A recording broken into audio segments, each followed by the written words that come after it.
saw that Dave is on WebEx, Supervisor Turk. All right, so agenda item number 3 is to approve the agenda for today's meeting. I'll second. Chad Cosgrove. Really quick.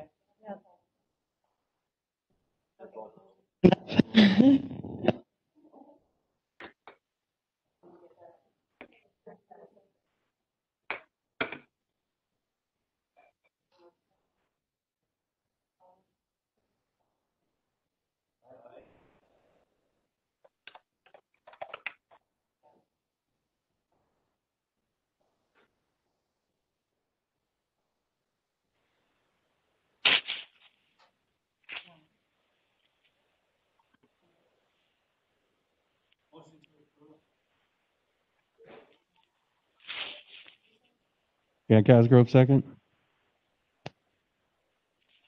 I have the worst luck with these things. You do. Like, bad luck with mics. Okay. Oh, that's better. Any discussion minutes from the August 14th meeting? All right. All those in favor signify by saying aye. Aye. Opposed? Aye. That was a in favor of, right, Dave? Correct. Yes. I spoke too soon. Sorry. All right. The minutes are approved. All right. Agenda item. Actually, I'd like to skip to, I believe that we have Lee on the phone again. Is that correct? Can you unmute the 715 number? Okay. Yes. All right. Hi. Welcome. All right. So I'm going to skip to item number 10, Project Lifesaver updates. Lee, would you go ahead and give us the updates that you have on your end, and then I'll speak to what I know on our end. Sure, I'm happy to.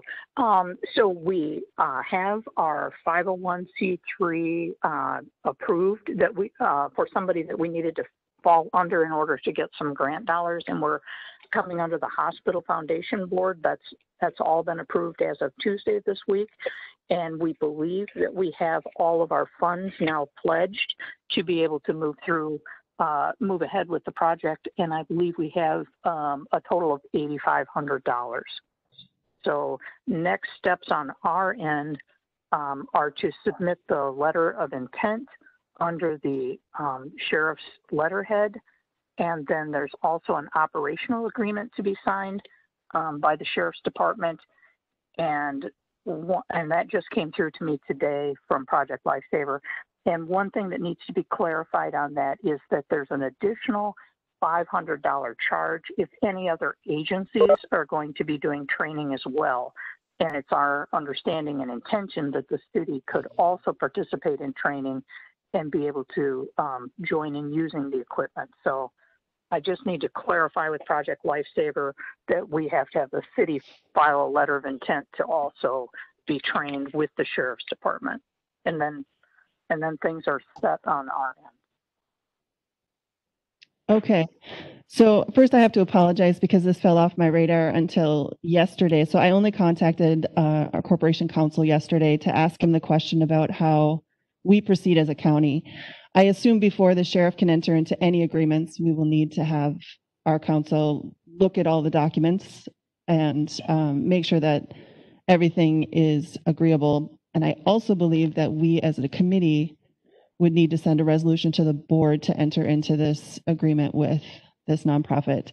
So I apologize that I didn't get that done for this meeting. So I unfortunately, I think we're going to have to wait until next meeting to get that all together. And but then we should be able to move fairly quickly after that, assuming approved board. Okay. So does anyone have any comments as far as, I mean, that's my, Clint, maybe you would know for sure, but I'm assuming that we definitely have to have corporation counsel look at any documents before they're signed. And also we would need to have this approved by resolution by the full board. Yes, that's what I understand from our rules. I guess the first part is, I don't think there's rules that specify that it has to be reviewed by council, but obviously that's why we're paying council. But the contract itself to enter into the agreement partnership grant would be by resolution. Okay. So Lee, I apologize that I didn't get that done for this time, but I will definitely get that all worked out in the next few weeks so that we are ready to go for our Sure. October meeting. Perfect. And then just so the committee knows, we are going to be featured on the WRCO morning show on September 17th.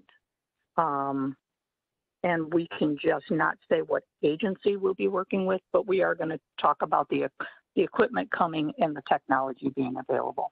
Do you have any objections to that? I certainly don't. Does anyone from the committee have? I think the public would want to know about this. I mean, it's a good program. And so do we have any objection to them mentioning the sheriff's department? I think that Lee, you could mention that you're working with the sheriff's department to get this program off its feet. Yes. Okay, perfect. Or in talks with the sheriff's department, but I mean, you certainly can indicate that you're working with us, with the county. Okay, perfect. That's all we need then. And I will, I'm traveling today, but I will get you a copy of the operational agreement that they want filled out, and I'll get the clarification on the additional training for other agencies and get all of that to you, and then you can provide that to council. That sounds great. Sheriff Bindle, did you have a comment? Lee, could you explain to them what the cost is going to be? Quick summary of what this program is. Some people might not know about it. Oh, sure. So the program is a tracking mechanism used primarily for people with dementia or autism, anybody that's prone to wandering. And the way it works is a person enrolls in the program and they are outfitted with a non-removable, if you will, either wristband or ankle band that sends out a specific signal that's just for that person. And then if that person were to wander, the caregiver would notify the sheriff's department, and the sheriff's department will have 3, 4, or 5. We're trying to get as many as we can receivers. They would go to the last known location where the person was, and using the receivers triangulate where they are. And it's supposed to help greatly in reducing search time and man hours, number of people needed to find someone. Our actual cost, the basic package with 3 receivers, or the basic package is $4,100. An additional receiver is another $1,600, and they told us to estimate $1,200 for training. So we were going with 4 receivers, the basic equipment package, which would give us enough other receivers. The training would be $8,490. And that also includes 2 transmitters, batteries, bands, etc. And the committee's intention is to have a couple extra transmitters that we can loan out in the community if someone is not eligible for programs that are there to offset the cost. A transmitter itself costs just under $350 for a year, and they have a 6-year unconditional guarantee on the transmitters. So Schmidt-Woodland Hills was looking at it for some of their residents. They did the math and they said this actually comes down to be about $80 a year would be their cost to outfit a resident with this life-saving technology. And just to clarify what you're asking the sheriff's department to provide is the labor involved Correct. in placing the bracelets on the people, and then also obviously in the tracking, which we would do anyway. Correct. Yep. That's it. And then the sheriff's department would go through the training, and people that go through the training would then be certified to do additional training. So then they would keep up with training for new hires, that kind of a thing. So they would just then manage the program. All right, that sounds great. Does anyone else have any other questions for Lee while she's on? All right, well, thank you for your time today. We really appreciate it, and I'll be in touch with you, and we'll get everything worked out. Sounds great. All right, thank you all. Appreciate All it. right, thank you. All right, bye. All right, so I'm going to return to item number 5 on the agenda, coroner updates, and there's 2021 proposed budget. I got a report from the coroner. It said not much to report or pending, again, which I'm going to guess and say is an autopsy. Glad we aren't seeing a spike in COVID-related deaths in the county. Stay safe, and thanks to all continued support for our office. That's all the information I have. Okay, yeah, and I didn't see a budget submitted at all. Okay, I'm assuming that he probably has submitted it to the county administrator. I will send a text message to make sure that it gets it. Okay, all right. So then let's move on to item number 6, clerk of court updates. Morning, Stacy. Push the button and pull it close. You got to be like way closer than you want to be. Did you guys? Okay, did everyone receive the report that I emailed yesterday? Okay. On our iPads. Excellent, thank you. I guess what I would like to talk about in the monthly updates and reports, mainly the status of the work in our courtrooms. This is an item that we've been tracking for a few months now. The work has now started in the small courtroom. I think it has a ways to go yet. As I noted these projects and where they're at, I should have stated in the main courtroom, in that room, we're going to be replacing the carpet and doing the wiring for the digital audio recording system, the DAR, as well as, and probably the biggest part of all this, the video conferencing system, which I thought that the money had been already earmarked through borrowing last year, correct? Okay, so Barb, has that system been ordered? No, we can't. The specs are not done. When will they be done? I can't even do that until we get more of a time frame. I'm meeting on Monday with Gary about doing some of the spec work. Like, sorry. No, that's all right. So the spec work will be finished, well, working through finishing on Monday with Fearings. Who's doing the spec work? Fearings. Then once that's completed, we will put that out for RFP. The problem was we have to work around some larger trials that are coming up.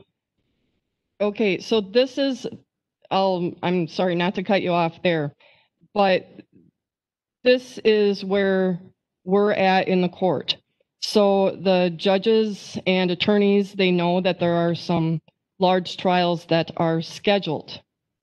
However, during the COVID situation and requirements for courts to have very detailed reopening plans and the need for an air filtration system, which is a mandate and which is part of our plan and which is being worked with, and now that system being ordered and timeline for all of that, whatever, I have been informing attorneys and judges that despite the fact you have these things on the calendar, they're not going to be able to happen as they're scheduled because we have to summons jurors. I have to summons jurors adequate time before these trials.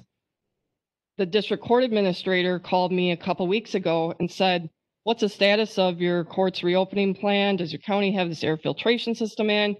No, you know, these things are being worked on. And he said, do not summons any jurors. I don't care if attorneys, judges, whatever, they tell you, do not,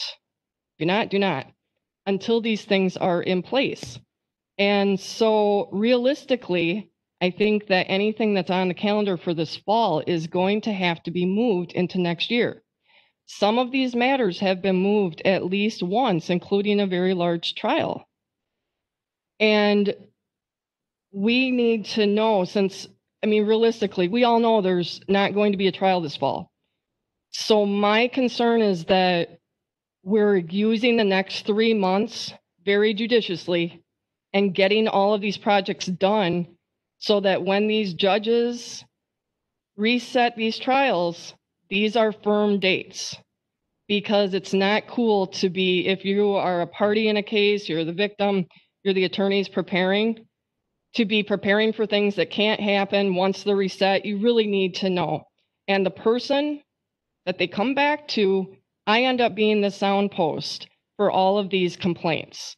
And I cannot do anything about it other than say the courtrooms are available to be worked on now.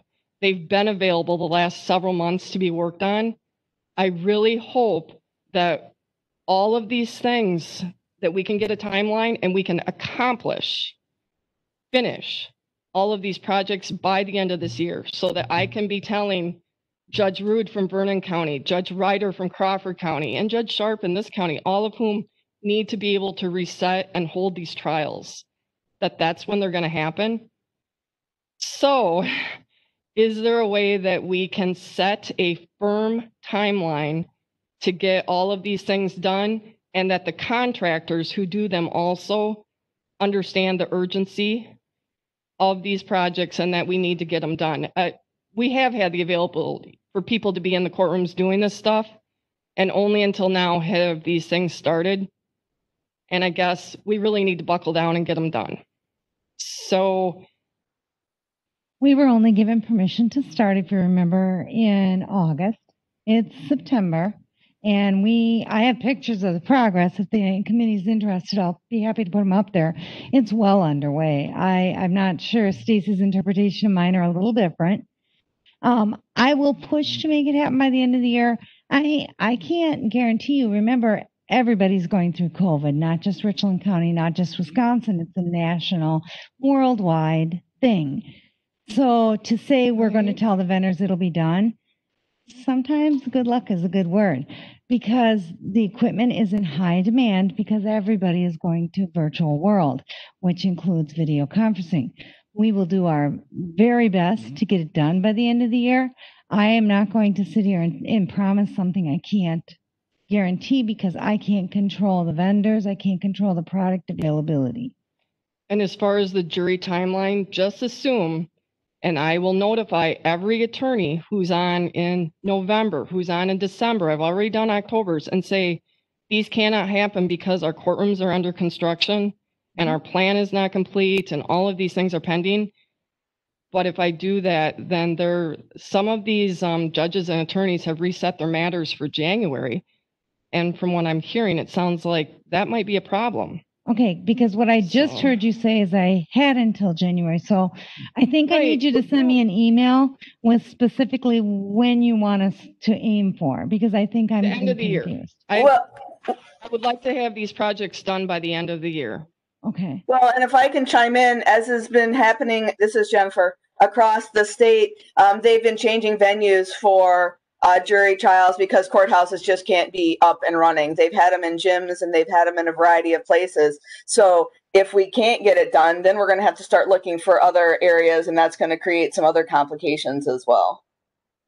And thanks, Jennifer. And another part of what the district court administrator for District 7, large part of the state here, says is we are strongly discouraged from using other venues.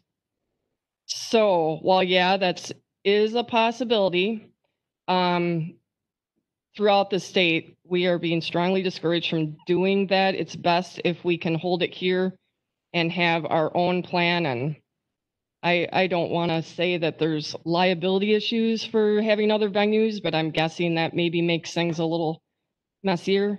All right. So that way. So, I mean, it sounds like, Barb, you have your marching orders to do the best you can to get it done by the end of the year. I think we'll talk about it again next month to see where we're at. And certainly you have full authority to move ahead as quickly as you can with the understandable constraints. Right. We will have to come back to county board with permission to, I think, Clinton, I'm going to ask for your opinion on this. I think I'm going to have to come back to the board to publish the RFP, obviously not this month, but the month after, when we have all the specs ready, because I don't think that I can take the liberty of publishing an RFP without permission of the county board. Is that correct?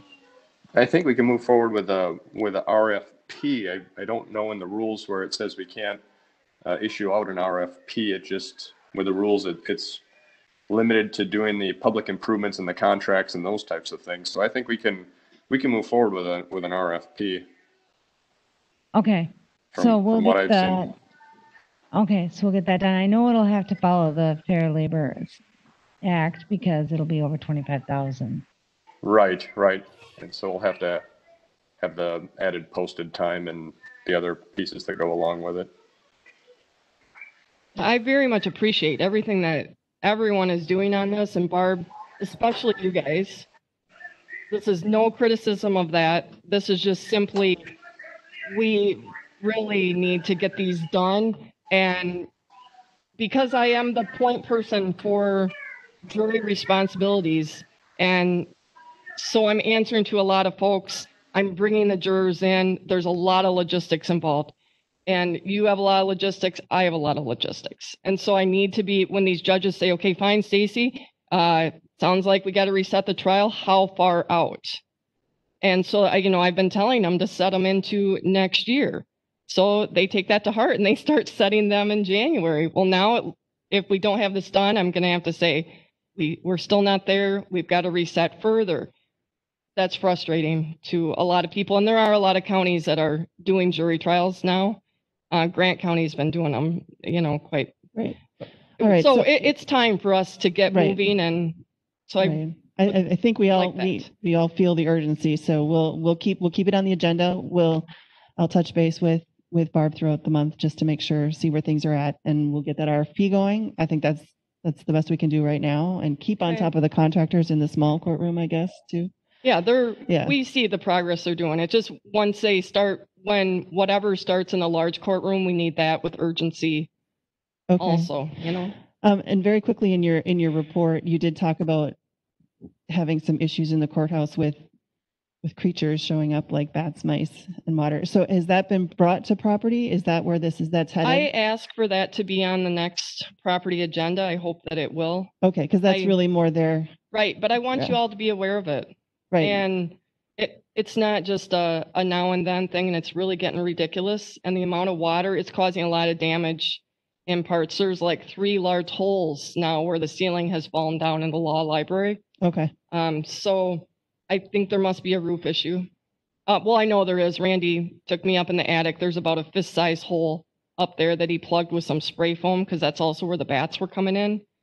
Clinton said the bat guy they've tried to contact him and he doesn't respond to them. And okay, so Clint could tell you more about that. Yeah, we'll let property handle that, since that is it's their forte.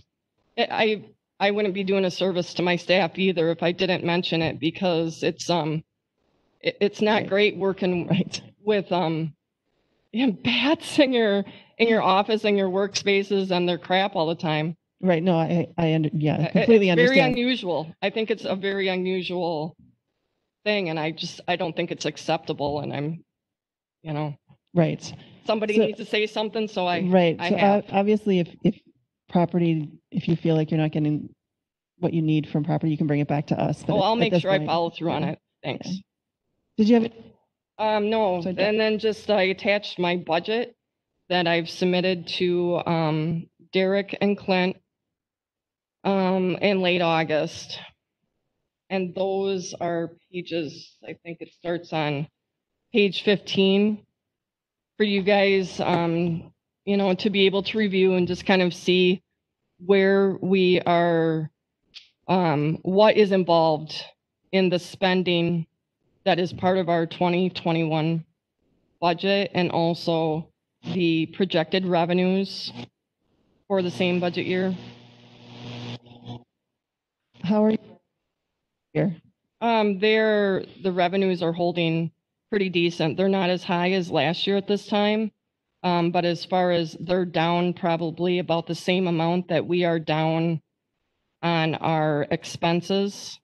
So I would say because we're going to be way under budget due to not having the third deputy position since April 10th, and various other factors. Certain lines we're spending a lot more money in, a lot more postage.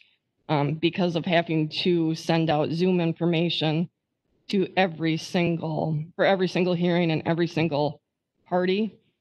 So that's just a lot of extra postage. And telephone, same deal, because being part of the Zoom, doing the Zoom hearings, the phone bill has,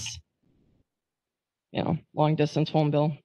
So those are the major things. Attorney fees, as far as an expense at this time, they look like they're way down, but what tends to happen is attorneys kind of wait till the end of the year, and in the last quarter you see their largest billings where they're kind of cumulatively looking at where cases are at and billing that stuff. So I don't think we can really say that, right now this is what the rest of the year will look like. But yeah, revenues they're actually fairly decent, I would say. And your 2021 budget then has the one deputy removed from it because it's been It has transferred. the deputy transferred to Jen. Yeah. I didn't put as a status in my report that, but I'll say I'm concerned. I want to make sure that that's going to get on the county board agenda. I know it got missed last month. We need to get this position filled. Did it really? It got missed, and it got missed from this one's agenda too. And so right now, Jen, did you get word? We can talk about it when we get to yours, probably. Yeah. So, yeah. Did you have anything else, Lucy? No. If you guys have any questions about any parts of that, I'll try. Turn your mic on. Yeah.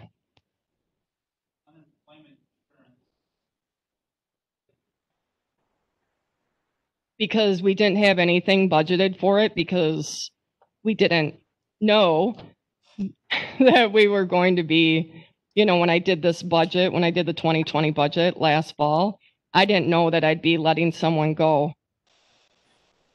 And so but I think that that unemployment number, I don't know where it'll end up, but they were with the county for only a few months, and I think most of their unemployment is going to be paid by previous employer.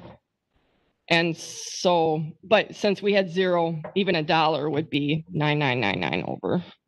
I understand now. Yeah. I just thought maybe it was something related to when we were shut down in the community for a long period. No. Everybody in our office worked through all of that, and we always had at least one person on site, and we've been everybody's been back on site since May 1st, but everybody worked full time through the whole thing. So no, it's due to that position that was let go.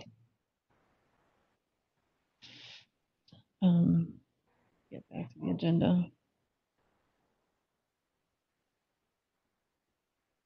All right, so we are to item number 7, probate department. Okay, I guess I will first start with the budget. So right now, the 2020 budget is under.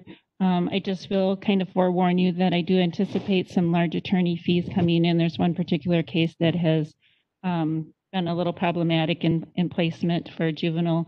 So I'm just going to kind of give you a heads up that even though the 2020 budget is, considerably under right now, we'll have some large attorney fees coming in. And as far as the 2021 budget, there's really no significant change other than the proposed change in the deputy clerk position. So other than that, there was no major line item changes, a little bit of moving around, but nothing significant. So having said that, so the change of the deputy clerk from the clerk of courts to the probate did pass this committee. It went on to finance and personnel, and it did pass. And then Attorney Southwick did draft a resolution. It did not make the August county board.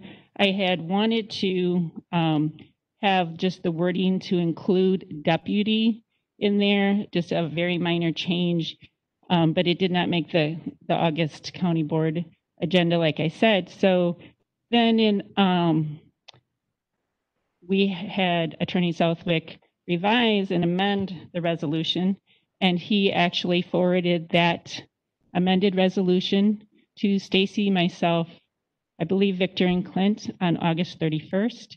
Stacy and I were both satisfied with the amended resolution.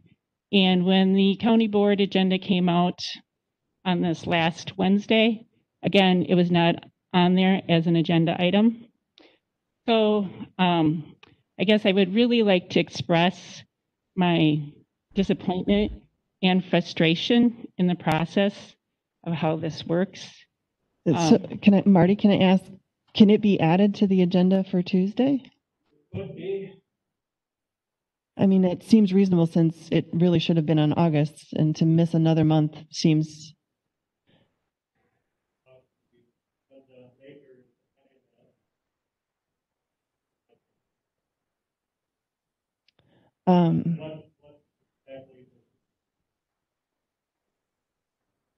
We just need to approve that resolution or transferring the position.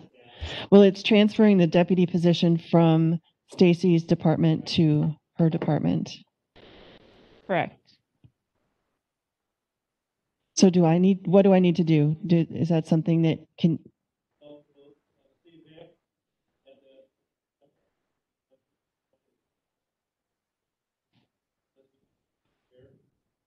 Could I ask Clint a question? So are you satisfied with the resolution that was emailed to us? The resolution that was sent, there was comments that came back from Victor asking Attorney Southwick to amend it to include a therefore statement that says that we're looking to make the amendments to the handbook and approve the position description as well as the additions to it. I've sent multiple requests to Attorney Southwick. I don't think he was in yesterday. He's not in today. That becomes an issue between me and my corporation counsel to make sure it gets added. That agenda item is not the only one that has missed the agenda 2 months now, and there's 2 other ones that I have to try to get on there as well. I've sent a request to Victor as well, asking that it be placed on the agenda and getting the resolution sorted out next Monday and Tuesday prior to. So I very much want those things to be on the agenda as I wanted them to be on the agenda last week, but I'm failing in getting them on the agenda. And I guess the frustration there was that we had no idea that there should be an amended resolution. I love kids. Including additional language.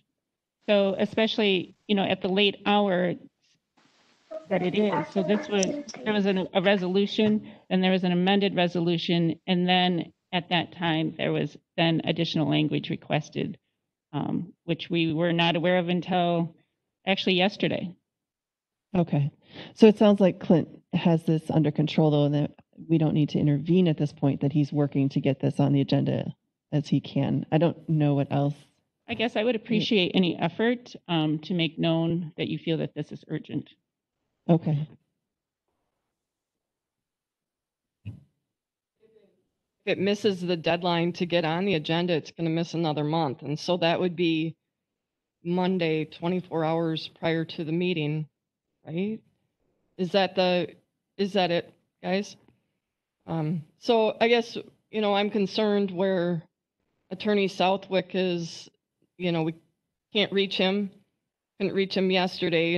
We're trying to make efforts to make sure that it should have been on the agenda, but the agenda needs to be amended to add it. But there's it just seems like a very easy thing that should happen. I'm just wondering why it's becoming so difficult. It seems like others have been able to get their agenda items on there, and we're kind of getting dissed a little bit at this point. Madam Chair, at this point, I understand that this is my problem to fix. I would say that I'm taking it.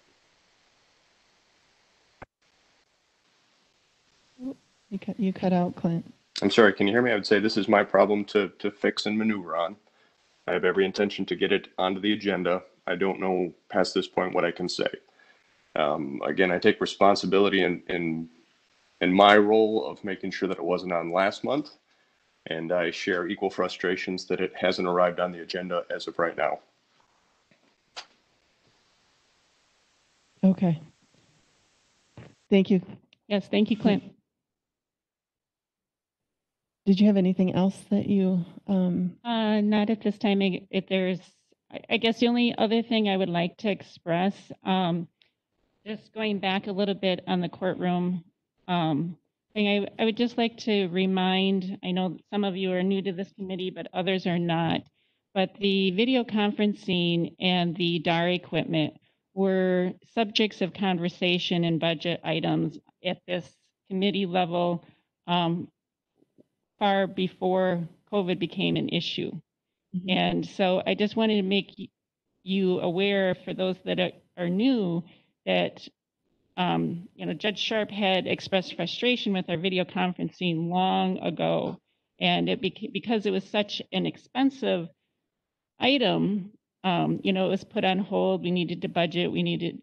But I guess again, I wanted to kind of express a bit of frustration that those were issues and discussions took place. So the time frame that it has taken to get these to move forward just seems a bit long. thank you for your comments. Does anyone have any questions for? All right, thank you.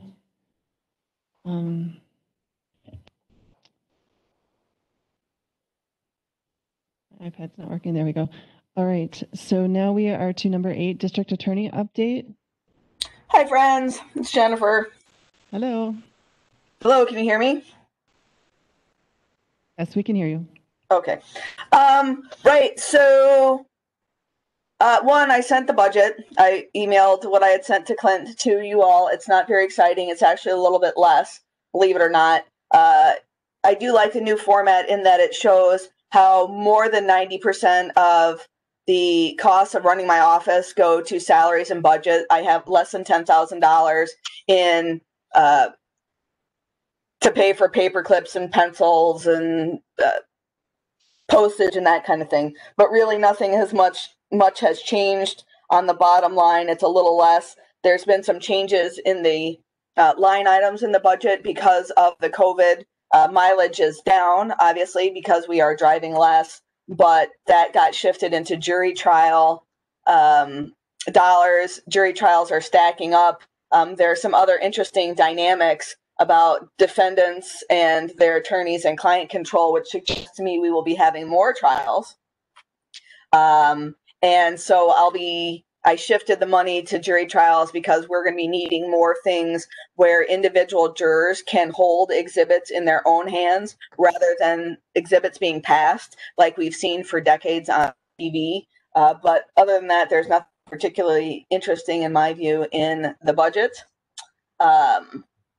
Other than the budget, the small courtroom, they're working on it vigorously because it's over our heads. And so we've been listening to construction for some period of time. And you can imagine what that's like. It's been otherwise a boon for criminals during this pandemic, unless you're sitting in jail waiting for a jury trial. So we have plenty of business. The nature of the business has changed somewhat. We are seeing far more sexual assaults and stalkings than we had before the pandemic, and far fewer OWIs. So that kind of tells you the shift of what some shifts in people's behavior since this all began. But other than that, there's nothing. It's all the way it has been and the way it's going to be. So I have one question. You have spoken numerous times now on the new law it wasn't a law, it was changed to is it Marcy's Law? Oh, there it is. So you have indicated in the past that you think that that's going to create a greater workload, especially on your victim witness coordinator. Have you addressed that in your budget for next year, or are we going to wait and see what happens? What is your plan? It was getting, well, we didn't know if it was gonna pass, right? I know that there were forces out there that were working very vigorously for that. You can see there's a national organization that came into the state to push its agenda. Those of us boots on the ground were working vigorously to make sure we maintained our the good system that we had. That failed. We have a new law, which is quite frankly very victim unfriendly in a lot of respects. But that happened pretty late spring, early summer. So I did not ask for a new position. I did speak with Derek about what those kind of numbers would entail. I'm sort of interested to see. So Amy Forehand is an 80% ADA, and she handles the domestic violence cases. And so we are having, because of the pandemic, we are having a lot more victim contacts because it's a lot easier for victims to appear in court and hear what's going on. They don't have to leave their jobs or leave their kids or those kind of things to sit in court and wait and hear all kinds of other cases and wait for their own case to be called. So now they can just call in and hear and zip and see what's going on. So that's really, really that aspect is victim friendly. That means Andrea's having a lot more contact with victims to set them up on how to do this, because we're used to doing these Zoom videos and how this works. Victims aren't. They're not used to doing this, and they're not in the courtroom. So we're having a lot more victim contacts. I don't know if I'd like to see, and this is kind of, I'm here, if the state could bump Amy up to a 100% ADA, and that essentially saying we're having more contacts that we need to have with victims. And so increasing Amy's workload, meaning her taking more responsibilities of having direct contact with victims. That way the money comes from the state, not from the county. But I'm sure every DA's office is going to try to do that as well to get more ADA dollars. So right now, it's very new. We are seeing a very large uptick in the amount of victim contacts. I expect that to continue because I expect Zoom court to continue.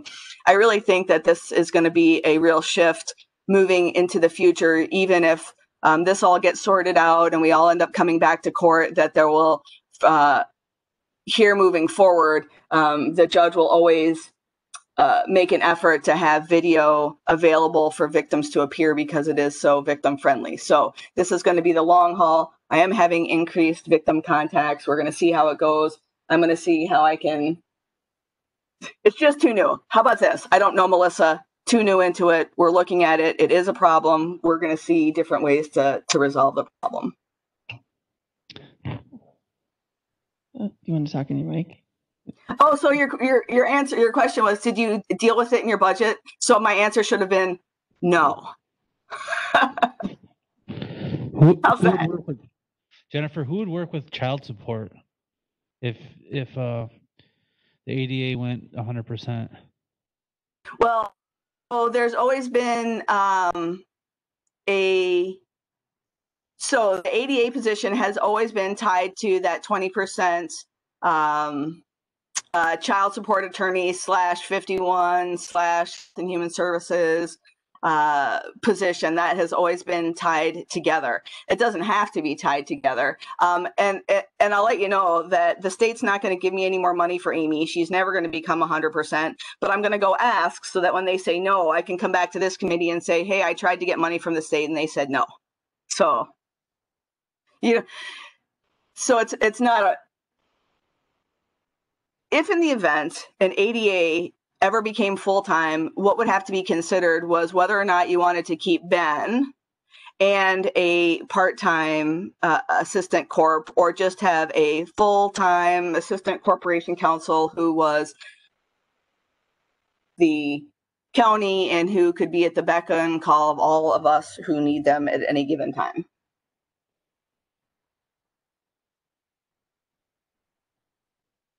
All right, thank you. Does anyone else have any other questions for the DA? All right, thank you very much. We will move on to item number 9, approve monthly invoices and other sheriff department reports.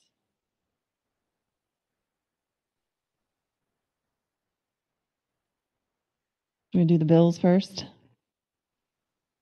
Okay, anything you want to point out?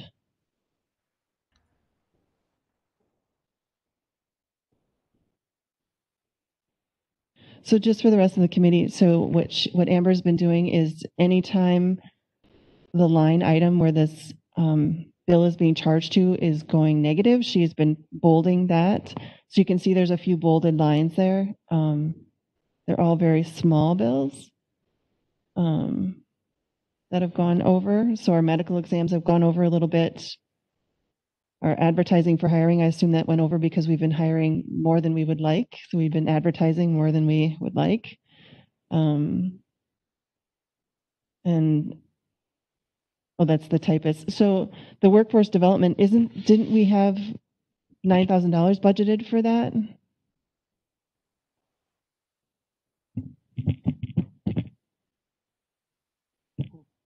So, on that, what the clerk's office did is we had in our administrative budget, we had part-time salary set up in that budget. And then when it went to a contracted service, they made a new line item for it. So we have the money, but they just put it to a different, they created another line item. So sort of like the equipment. The equipment is negative, but it's not really Right, negative because right. it's eventually going to come out of Fund Exactly. 75. Exactly. Okay. Yep. All right. Is there anything else on the budget? Anyone have any questions committee-wise? Okay.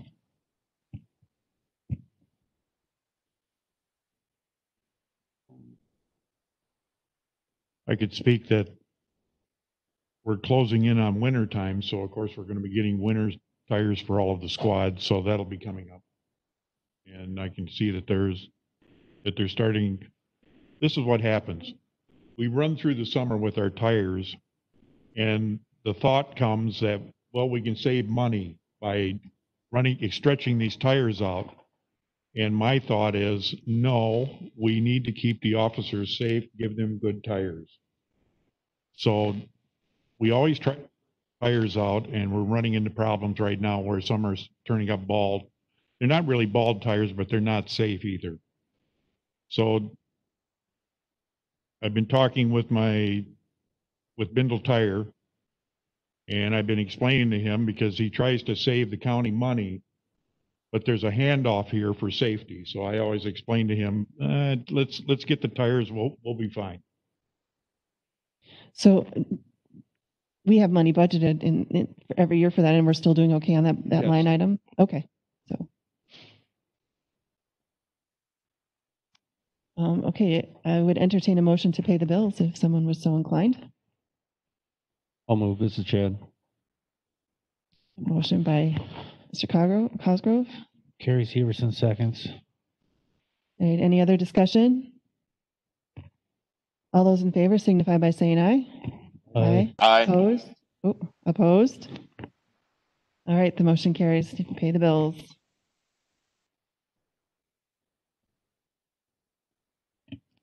All right, so we have other sheriff's reports. Did you want to move on to the jail, probably? Or which one?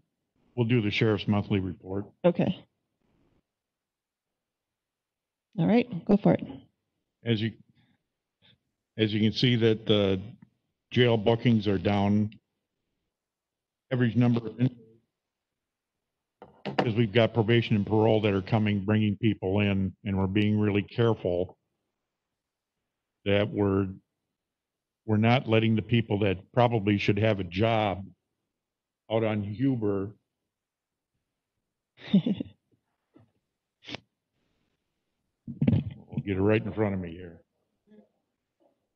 I feel like I'm, see, how's that?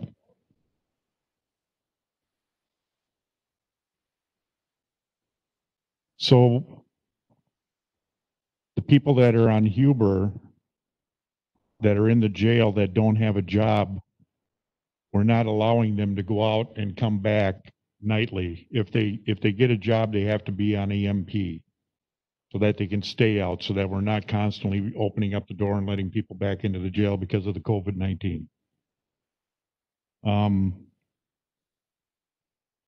We kind of got ourselves into a little bit of trouble last month with with people that we were arresting, but that's nothing that we could help. Monthly complaints have been running right around 102, pretty much an average of between 125 and 100. The citations, as you see, are going to go up because we do have a grant going on right now. Traffic warnings, of course. If the person does not write a citation, he has to log it that he did write a warning. Civil process papers are running about average. People that we have on electronic monitoring, as I stated, the people that we have out right now, they stay out of the jail. They have a bracelet on their ankle. We had 251 calls for service, 75 calls for EMS, which I think is a little bit of an uptick. It seems like we're getting a lot more EMS calls as of late. And 27 calls for the Richland Center Police Department. Have you had any other quarantine issues in the jail where you've had to quarantine?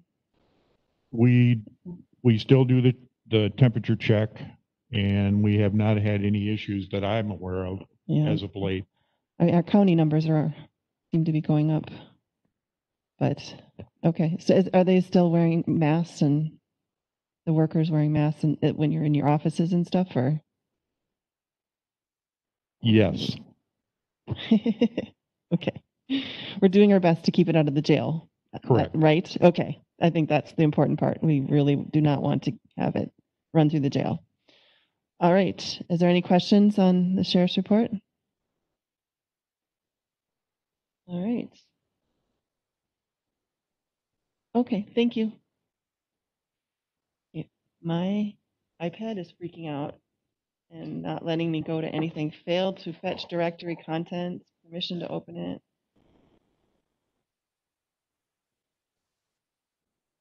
And I don't have the paper agenda in front of me, so maybe it'll let me go in now. Oh, yeah. What's the next one? Project? Well, we already did Project Lifesaver, so we're at 11. Unproposed. All right, so we are at item number 11, 2021 proposed budget. It's working now. Well, you hear messages. Thank you. All right, so 2021 budget. We submitted our budget to Clinton, and we were instructed not to raise the budget in any ways, which we didn't. And I can see now that we're going to run into problems because as we're coming towards the end of the year, I'm going to turn it over to Clay here in just a minute. Once we get down to the item of squad cars, well, then I'll bring up what I have to say, but we'll wait until that point. It was in our budget that we asked for 3 squads. We did hear that we're only going to get 2, but I'll also raise that argument once I get to the squad cars. One of the parts of this budget compared to the 2021 budget, we're keeping the gas line item the same, but I can also see from the 2020 gas line item, because of this COVID-19, that we did not utilize as much gasoline. So I'm hopeful that, that's not going to go over. But again, on the 2020 budget, it looks like we're going to go over on the items that when we were supposed to take the 50,000 out for the 911 outlay. It appears that we're going to be over, as I explained that they were going to be over. And I just want everybody to be aware of that. Again, I think we sent in a pretty good 2021 proposal. We've been asked to relook at our budget, which we have, and we were able to come up with one idea, but that's about as far as we got. We just kept on running into a wall. I'll turn it over to Clay now.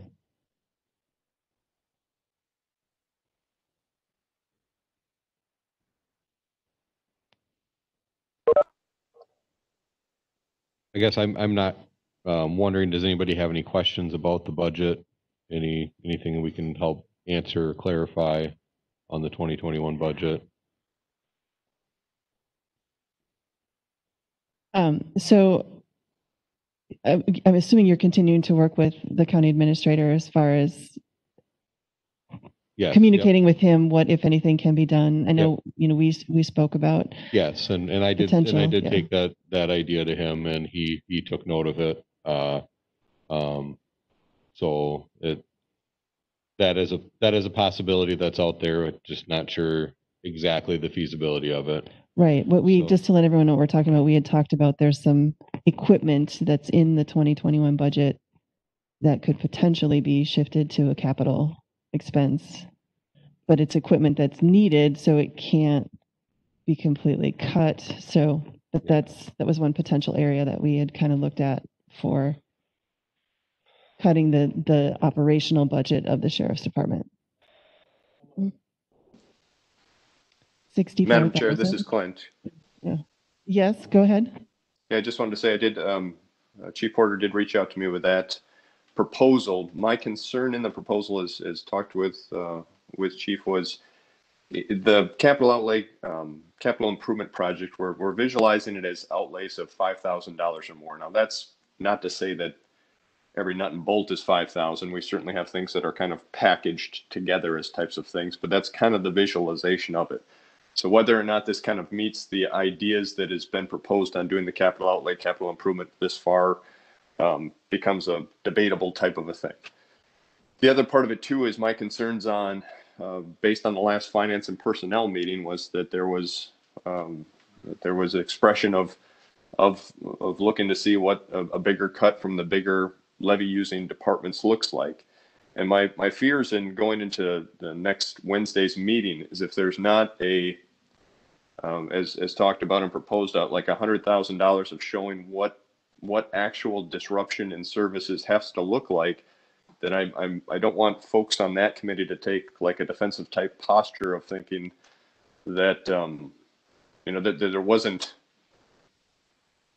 kind of, that it was defended versus actually evaluating it, because I feel like to do it would be certainly a detrimental kind of cut in services as discussed about with a reduction in patrol, a reduction in staff, which significantly impacts the department. So to me, I really feel like if that conversation isn't had, then it's still going to be kind of looked at as not, fully evaluating the situation. That's my opinion, Madam Chair. I think that's a very valid point. I think we do want to, because anything beyond what we just came up with is going to involve cutting of a deputy. And that would certainly impact the safety of our officers and the public safety of our citizens. So I guess what we need to do before finance is you should be prepared to talk about what the impact would be if we were to cut a deputy position, that's basically what you were saying, Clint, correct? In conversations, I don't know where else it is. I agree that for what we're expecting Jim and his department to do, I don't know where you would cut without cutting an expectation of service. There is the proposal of transitioning the equipment over, but again, I don't know if that fits really in line with what we're proposing to do with the capital outlay, capital improvements, with trying to keep that as bigger items or bigger packaged projects. And I would defer to say that, again, it's not, we do have, like, I'm thinking just off the top of my head, there's like an MIS project that are as many switches and channels and wirings that's all seen together as a new networking type of project. So to say that it's, this is apples and this is oranges really comes in the eye of the beholder again. But I don't know. That's my recommendation, is it's really looking at a service impact. Okay. All right. Thank you, Clint.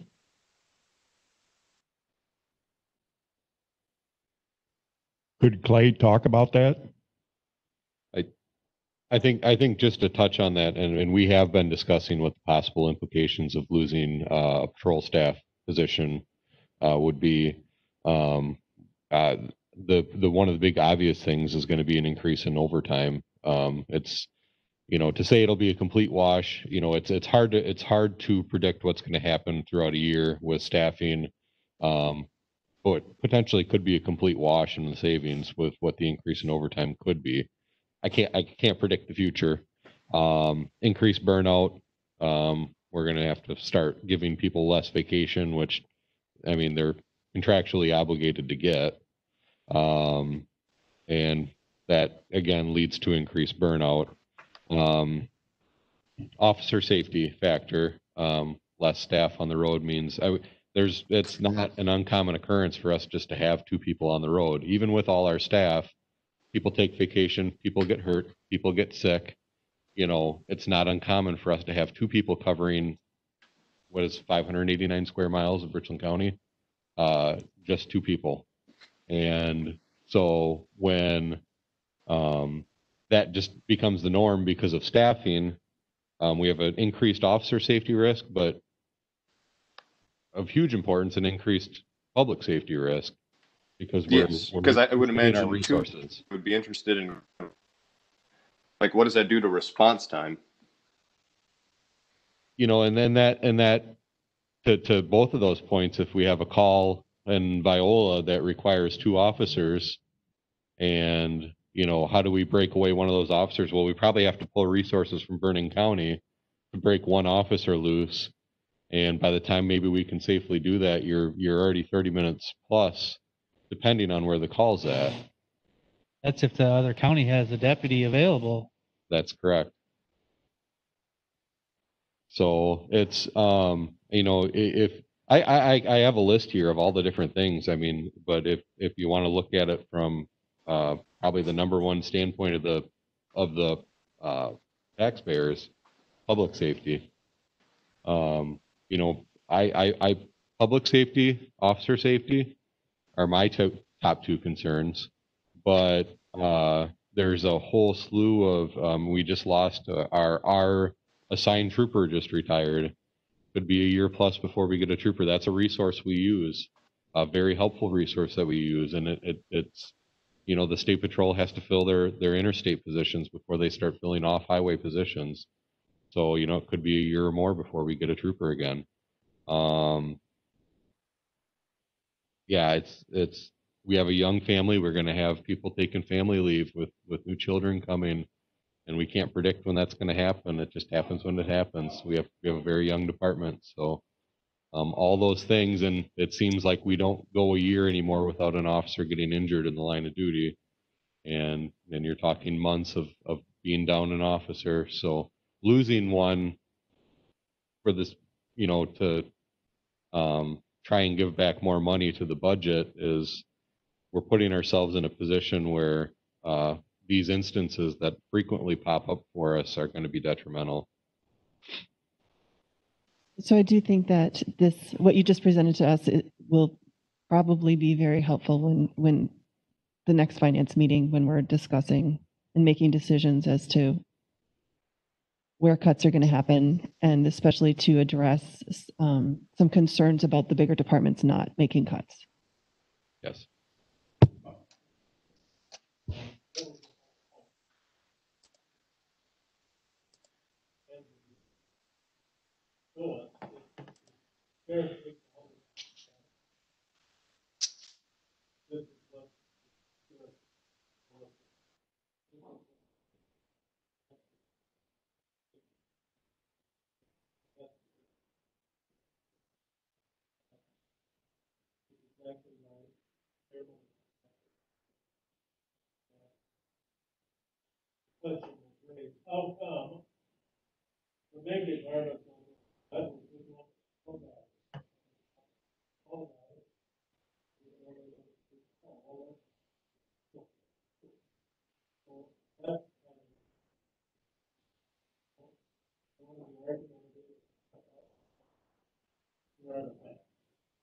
Okay.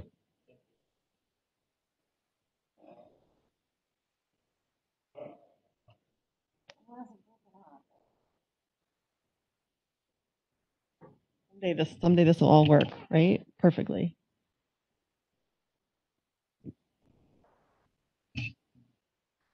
So is there anything else we need to talk about with the 2021 budget? Any other questions? I mean, obviously this will be going to finance.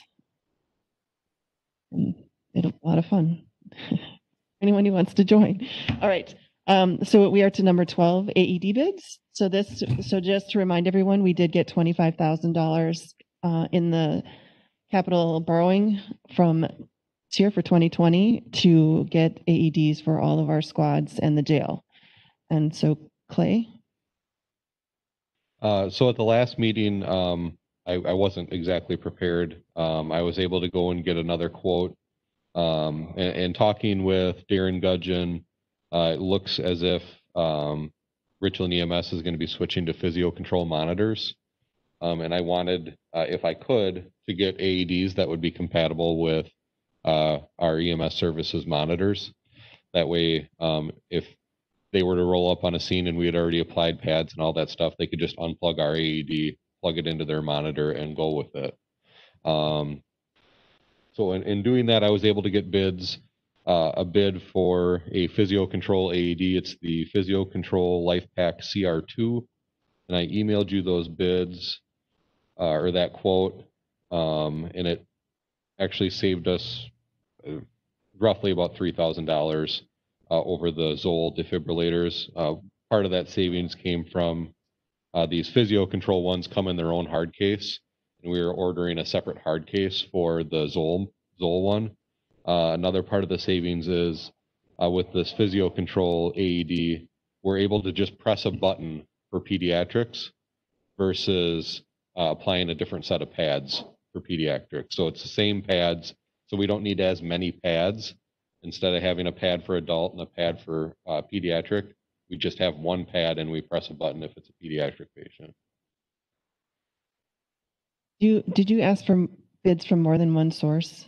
I didn't, because I just got this new bid yesterday. Okay, so I mean, I think we need to follow all the rules that we have set up, which means we should try to get 3. Okay. All right. Because it's $25,000. So I'll talk to Darren and see who else I can get bids from. I know that when I brought this to him, the comparable they gave me was $1,700 a unit. So we're getting a decent savings on that. We're getting them for $1,125 a unit. So, but yes, I can certainly get more bids. I think we have to. Okay. So then you would get the bids. If you could get the bids this month, then next month we could look at the bids and actually approve one. Okay. To go ahead and get these purchased. I will do that. Any questions from the committee? I think this was something you really wanted us to get done, so it'd be good to get these in the squads. Will we have enough for each squad, or will we still be short a couple squads? Yeah, so I did double check the numbers on that, and that will put one in every squad except for Jim and I. Okay. Everybody will have a squad. Everyone will have one, plus one for the jail. The other thing that I thought of, I thought about actually adjusting the numbers since we did have a little bit more money and getting more. And actually, in thinking about that, we still do have, although they're quite outdated, we still have working AEDs in the department. So I figured as the spares, as the extras, we could continue to use those for the time being. In the court, like in the courthouse and. Yep. Yeah. Okay. All right.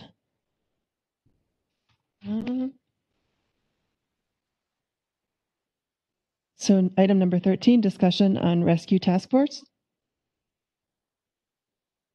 So project that's probably been in the works for a little over a year now is Rescue Task Force. And to explain a little bit about what Rescue Task Force is it's an additional resource or response to an active shooter, active threat type event. And what it is it's a combination of law enforcement, fire, and EMS working together to help extract injured and wounded from a mass casualty incident. So how it works, what it looks like, if we were to have an active shooter or a mass casualty incident somewhere in Richland County, the initial response would be from law enforcement to either stop or contain the threat. Once that threat has been stopped or contained by the initial responding officers, but the scene is not yet secure or safe, traditionally for EMS or fire. What this looks like is then what we'll have is a staging area where EMTs and firefighters who are trained in emergency casualty care can respond, and any additional resources from law enforcement agencies, because we're going to be pulling law enforcement resources from all of our borders, probably beyond, then can pair up 2 officers with at least one EMT or one firefighter trained with in emergency casualty care. So actually, that's not correct. So 2 officers and 2 additional responders. They could both be EMTs, could be 1 EMT, 1 firefighter. That way we can take them safely into what we call the warm zone, where it's not exactly secure, but we believe we have the threat contained and it's not in that area, to start treating and extracting victims to get them emergency care as quickly as possible. So from the law enforcement aspect, our job is strictly security. We provide security for the firefighters and EMTs. We escort them in and out of the building. We do not aid in moving injured or wounded. We are strictly security. And we're going to train the firefighters and EMTs to work with us so we can safely get them in and out of these environments. So this is a preparedness thing. Cost to our department, I don't want to say is no cost, but minimal. I'm going to be able to aid as a trainer for the firefighters and EMTs in the tactical movement type stuff, and as well as Billy Jones from the city, and Darren is going to take care of the training in the emergency casualty care type stuff. We're going to work together and try and create this. We have a lot of buy-in from our area fire departments. It seems like we have a fair amount of buy-in from EMS. And so we're going to try and start this team and get this team going. So hopefully we never have to use it, but that we have it in the event that we do need to use it. Essentially, it's a training program that your department will be training the EMTs and firefighters. Probably more me specifically, yes, but yes, our department and the police department will be training them so that when you bring them in, they know how to act. So they understand what we're doing when we're asking them to do things, and how we're moving throughout buildings when it's not exactly a safe environment. Right. So essentially, the cost involved is staff time. Staff time. Yep. So and you know, for me as it being the trainer, I'm going to take on a little extra workload when we're running these trainings, but that's going to be kind of the extent of the cost to our department. Fire departments are going to be required, and EMS services are going to be required to provide their own equipment and time. So, and would this be annually, or you would do it once and then that's good, or? We're still in the planning phases of how often these trainings will take place, but it's sounding like probably 2 to 3 times a year. And you'll just keep a list of who's been through the training, so you would know who to pick from any particular department. Yes. Any questions? Okay.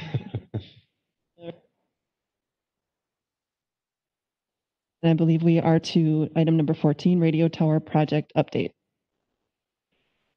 I can talk briefly, just as from my perspective. So the last time we met, we had talked as a committee about creating a subcommittee or an ad hoc committee of all the users of our radio tower system. But in discussions with our administrator and the sheriff department, it really sounds like what we need to do is get this RFP written for hiring a consultant to determine what we need.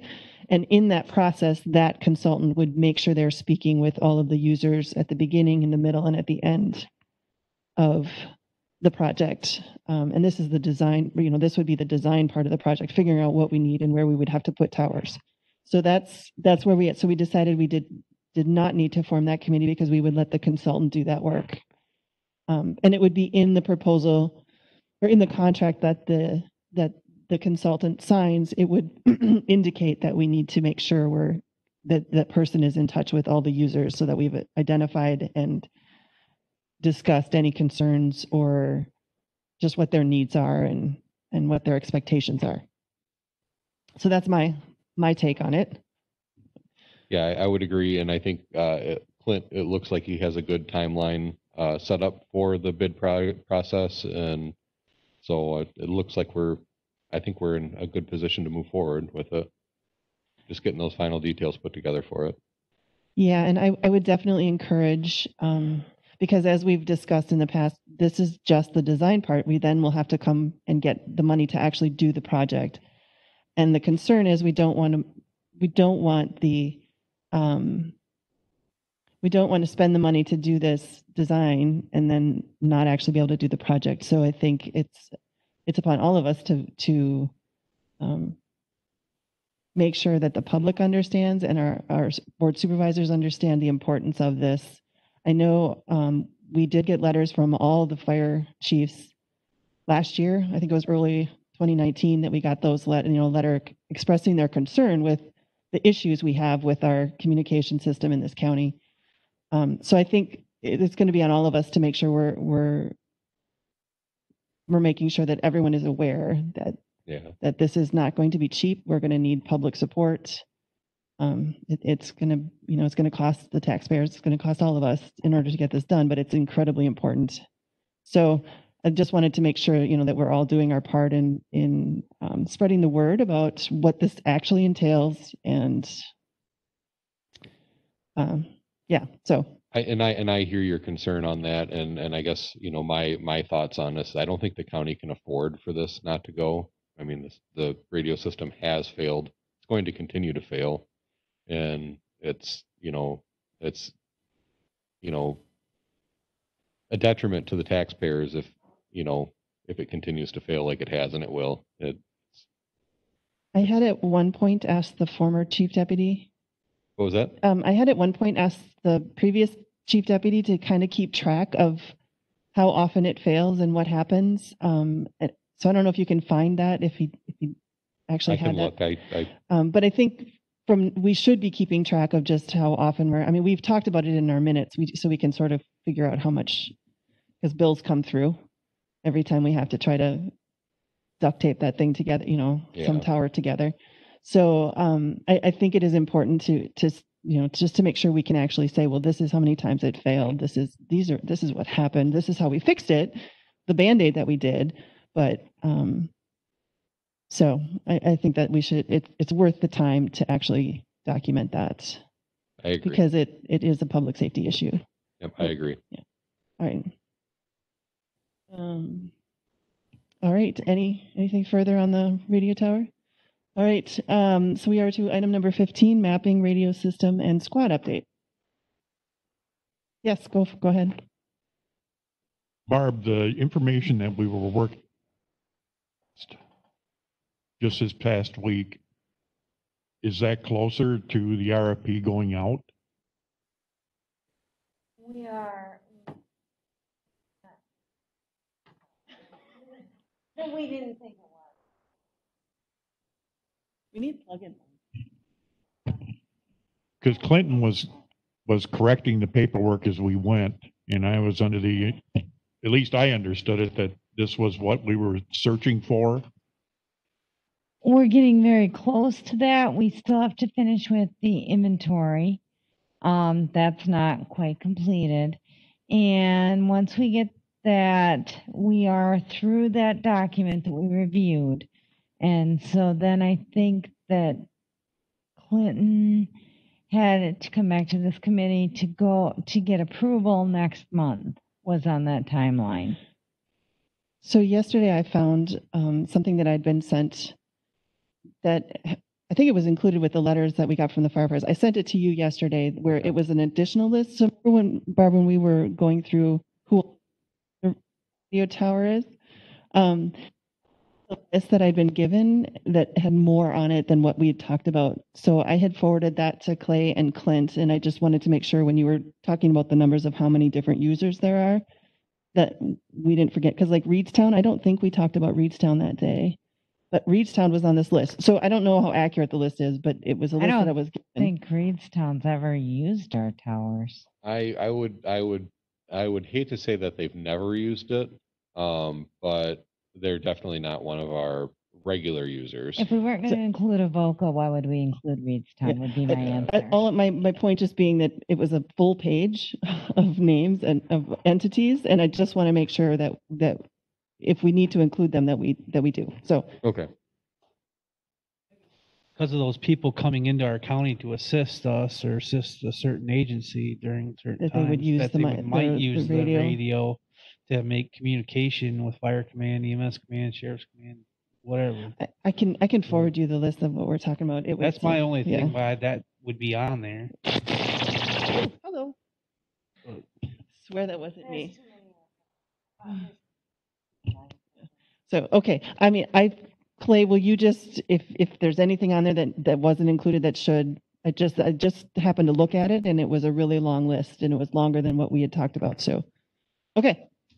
So on to number 15, mapping, radio system, and squad. Squad updates. I sent out the monthly mileage report to everyone. And things are kind of tracking the way I would expect. You can definitely see, if you look at the numbers, the difference between the squads that are shared versus the squads that are issued to only one officer. Also, to go along with squad updates, I've been in contact back and forth with GenCom, who currently has 2 of our new cars. It sounds like they're going to be ready to bring back either today yet or early next week, and for them to take our next 2 ones to build. So with that, we should have all the cars for everyone to have their own car at that point. Just for people who can't see this report, I still find it amazing that even with all the new cars that we've gotten, we still have 1, 2, 3, 4, 5, 6, 7, 8 cars with over 100,000 miles on them already. So we'll be, I assume we're going to replace some of these, but we're keeping some of them. Yeah, we are going to replace some of them. I'm contemplating selling at least one yet this year, which I may come back at a later meeting to ask permission to do. But some of them we're actually going to probably hang on to as a spare. Now that we're kind of stepping into this area where we have casual patrol deputies, I want to make sure that we have something for them to drive in the event that they need to. I'm also working on that system where they would use whoever's vehicle that they're coming in to cover for, that they would use that person's vehicle, but I haven't quite worked out the details of that yet and how feasible that will be.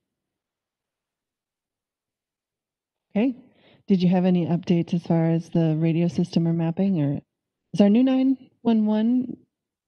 Yep, that's running fully, and that's fully operational. Yep. The new mapping system is in place and working. Yep, it Yay. seems to be working well. So all good Yay. things. All right. Is there Sheriff Findlay?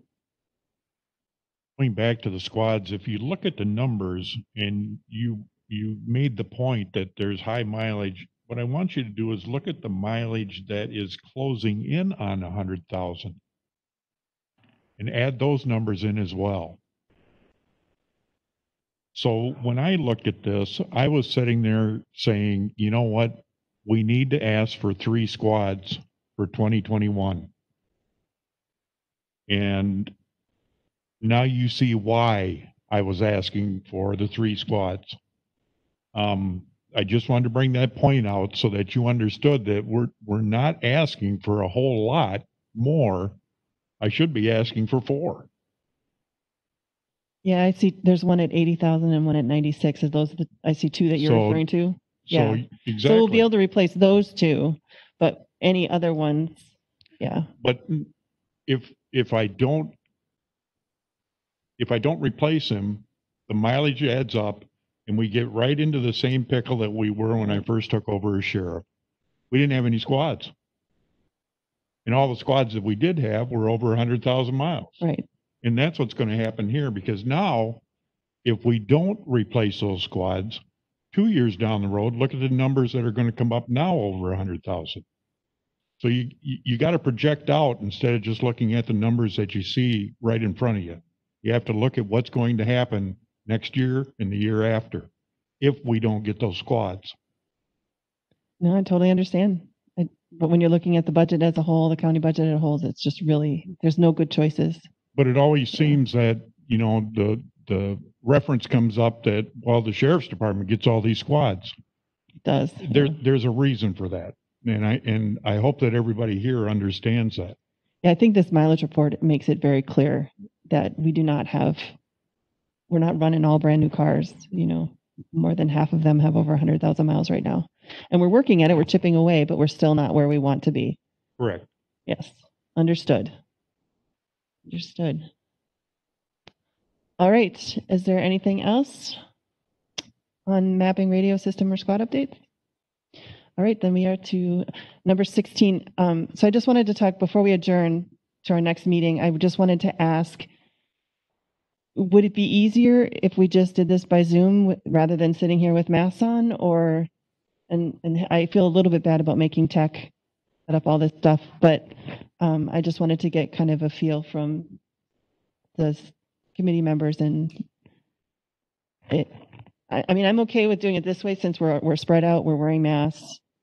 I do think, I know, I mean, I think it's easier to have these discussions when we can see each other, but I don't want to make unnecessary work either. So, yeah, right. I don't know how well, Dave, can you comment on how well you could hear us? I could hear committee members and the sheriff and the administration people very well. When Marty was talking, I wasn't hearing him. Yeah, his mic wasn't working until, yeah, they were trying to switch that out. So you could, so it did work well for you to join remotely while we're in person? Okay, yes. So we're working, because I tried to do that.